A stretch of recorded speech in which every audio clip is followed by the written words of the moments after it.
उपमुख्यमंत्री साहेब यांच्या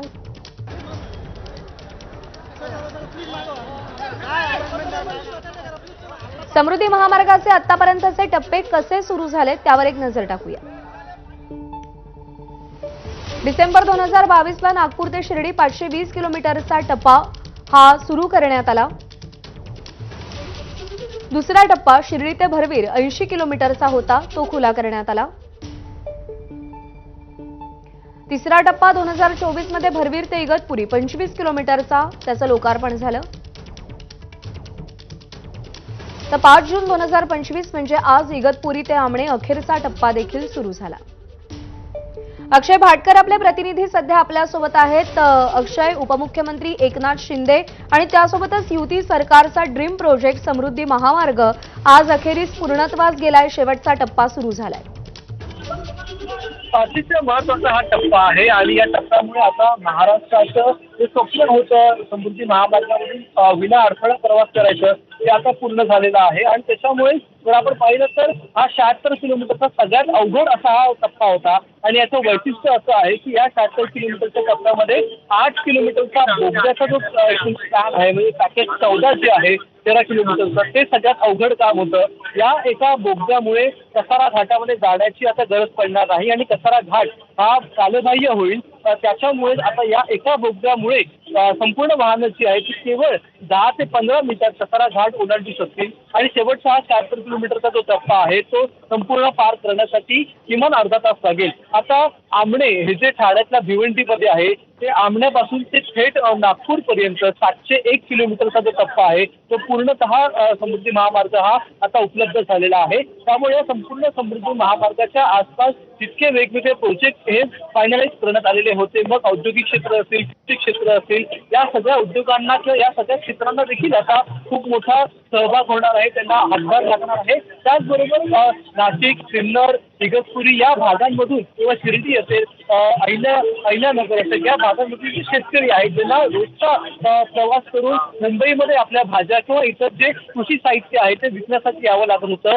त्यांना आता अतिशय कमी वेळ मिळणार आहे लागणार आहे आणि थेट ठाण्यापर्यंत त्यांना या समृद्धी महामार्गाने प्रवास करता येणार आहे। त्यामुळे शेतमालाची विक्री आणि औद्योगिक क्षेत्र जे आहेत मग संभाजीनगर असेल, जालना असेल किंवा इतर जे लातूर वगैरे भाग असेल त्या सगळ्यांसाठी हा महत्वाचा टप्पा आहे आणि आज लोकार्पण झाल्याच्या नंतर संपूर्ण समृद्धी महामार्गावरून प्रवास करता येईल। त्यामुळे महाराष्ट्राचा एकूणच औद्योगिक, सामाजिक आणि आर्थिक विकासाला याचा खूप मोठा हातभार लागणार आहे। सगळ्यात महत्वाचं म्हणजे हा समृद्धी महामार्ग आहे त्याचं लोकार्पण पहिल्या टप्प्यात जे 520 किलोमीटर होता त्याचं लोकार्पण ते पंतप्रधान नरेंद्र मोदी यांनी केलं होतं आणि दुसऱ्या टप्प्याचं लोकार्पण दादा भुसे यांच्या हस्ते झालं होतं। त्याचा शेवटचा टप्पा जो आहे तिसरा टप्पा त्याचं लोकार्पण हे मुख्यमंत्री देवेंद्र फडणवीस यांच्या हस्ते होते आणि यावेळी महाराष्ट्राचे दोन्ही उपमुख्यमंत्री हे उपस्थित आहेत आणि एकनाथ शिंदे यांच्या हातात गाडीचं स्टेअरिंग आहे। सध्या आढावा घेतला जातोय। हा जो शेवटचा टप्पा आहे त्या शेवटच्या टप्प्यातलं केवळ या शेवटच्या टप्प्यामध्ये एक बोगदाच नाही आहे, पण या टप्प्यामध्ये महत्वाचं म्हणजे एक सगळ्यात उंच असा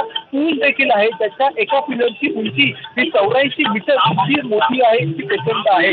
त्यामुळे हा जो टप्पा होता सगळ्यात अवघड होता। शहापूरचा भाग असेल, त्याचबरोबर पुढे वाहतुकाचा भाग असेल, हा सगळा भाग जो आहे अतिशय अवघड असा हा भाग होता। त्या भागाचं काम पूर्ण झाल्यामुळे आता लोकार्पण झालेलं आहे आणि महाराष्ट्रामध्ये जो एक ड्रीम प्रोजेक्ट मानला जात होता मुख्यमंत्री देवेंद्र फडणवीस यांची जी संकल्पना होती 2 राजधानी म्हणजे एक उपराजधानी आणि महाराष्ट्राची राजधानी जोडण्याचं ते आता पूर्ण झालेलं आहे आणि महत्वाचा एक भाग आहे तो म्हणजे ठाणे ते मुंबई हा जो प्रवास आहे त्याला जो लागणारा वेळ आहे तो कमी करण्याचं एक आता उद्दिष्ट समोर ठेवलं जात आहे। कारण की ठाणे आपण पाहिलं तर मुंबई नाशिक महामार्गाचं रुंदीकरणाचं काम अजूनही सुरू आहे। त्यामुळे भिवंडीपर्यंत जरी या रस्त्याने जाता आला आपल्याला कमी वेळेमध्ये तर देखील पुढे ठाणे ते मुंबई हा जो प्रवास आहे त्याला अजूनही जास्त वेळ लागणार आहे। त्यामुळे ज्यावेळी ते रुंदीकरणाचं काम पूर्ण होईल, ठाण्यामधले जे रस्ते आहेत त्यांचं काम पूर्ण होईल, त्याच्यानंतरच खऱ्या अर्थाने समृद्धी महामार्गाचा उपयोग हा प्रवाशांना होणार आहे। त्यामुळे तो एक टप्पा आता पूर्ण झाला, ते जर काम पूर्ण झालं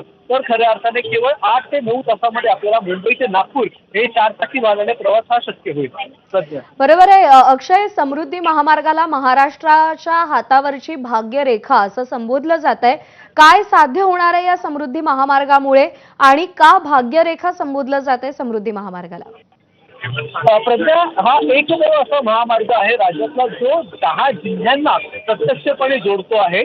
14 जिल्ह्यांना तो अप्रत्यक्षपणे जोडतो आहे. त्याच्यामुळे नागपूरचा मिहान प्रोजेक्ट पासून ते मुंबईच्या JNPT आणि आता भविष्यात येणाऱ्या वाढवण बंदरापर्यंत हा महामार्ग जोडण्यात येणार आहे. त्यामुळे मुंबई ते नागपूर हा जो प्रवास आहे तो थेट आणि म्हणजे प्रत्यक्ष आणि अप्रत्यक्षरित्या अतिशय सुलभ झालेला आहे या एका महामार्गामुळे. आता हा एवढंच नाहीये तर 390 गावांमधून हा प्रोजेक्ट जातोय. त्यामुळे या गावांमध्ये वेगवेगळी केंद्र उभी केली जाणार आहेत. मग औद्योगिक असतील किंवा कृषी केंद्र असतील आणि त्यामुळे मुख्यतः महाराष्ट्र हा शेती मधून महाराष्ट्राला सगळ्यात जास्त उत्पन्न मिळतं. शेतमालाच्या विक्रीसाठी या महामार्गाची सगळ्यात जास्त आपल्याला सोय होणार आहे, त्याचा उपयोग होणार आहे. त्याचबरोबर जे इंडस्ट्रीयल वेगवेगळे झोन आहेत महाराष्ट्रातले ते इंडस्ट्रीयल झोन आताचे असतील किंवा भविष्याचे जे प्लॅन केलेले असतील त्यांच्या देखील समृद्धीसाठी त्यांच्या देखील येणाऱ्या विकासासाठी हा महामार्ग महत्त्वाचा ठरणार आहे. शेतमालाची वाहतूक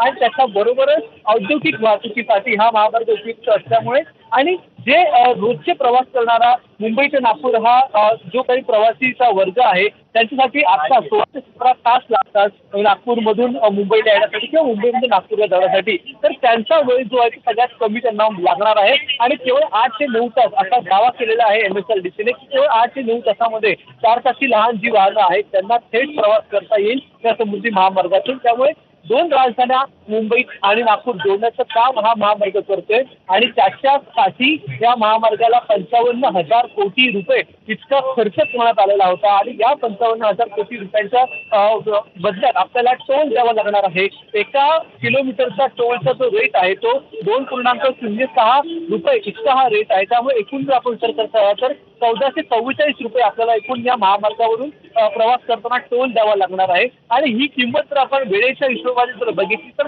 खरं म्हणजे ती कमी किंमत आहे आणि कमीत कमी वेळेमध्ये आपल्याला सुखद प्रवास करता येणार आहे, सुरक्षित प्रवास करता येणार आहे. त्यामुळे खरंच हा महाराष्ट्राची भाग्यरेखा का ओळखला जातो कारण की भविष्यामध्ये ज्यावेळी मुंबई नागपूर हा प्रवास करायचा असेल तर आताच्या महामार्गावरून प्रवास करायच्या ऐवजी समृद्धी महामार्गावरून प्रवास करायचा झाला आपल्याला जास्तीत जास्त अंतर हे कमीत कमी वेळेमध्ये गाठता येणार आहे. म्हणून या प्रकल्पाला महाराष्ट्राची भाग्यरेखा आणि या समृद्धी महामार्गाला देखील महाराष्ट्राची भाग्यरेखा समजतात.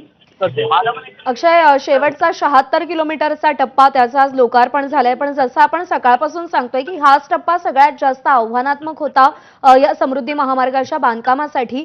काय आव्हानं होती आणि कशा पद्धतीनं ती आव्हानांवर मात करत पुढे मार्ग शोधला गेला? एक सगळ्यात सोप्या भाषेत सांगायचं झालं तर आपण या शेवटच्या टप्प्यामध्ये म्हणजे इगतपूरच्या नाशिक